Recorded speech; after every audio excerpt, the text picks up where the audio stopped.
নমস্কার। আমি গুরু পূর্ণিমা উপলক্ষে আগের দিন গুরুদেবের বাড়িতেই আমরা প্রত্যেকে ছিলাম। গুরুদেবের আশীর্বাদ পাওয়ার জন্য আমরা গিয়েছিলাম গুরুদেবের বাড়িতে। ওখানে গুরু পূজা ছিল।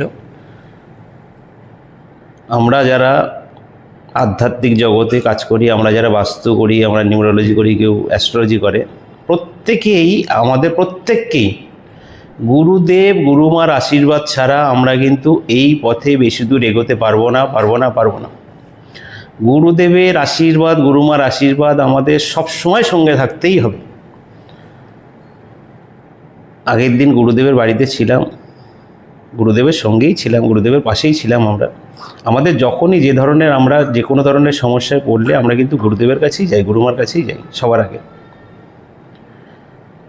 সমস্ত আমার শিক্ষাগুরু, দীক্ষাগুরু সবাইকে আমার নতমস্তকে সবাইকে আমার প্রণাম জানাচ্ছি।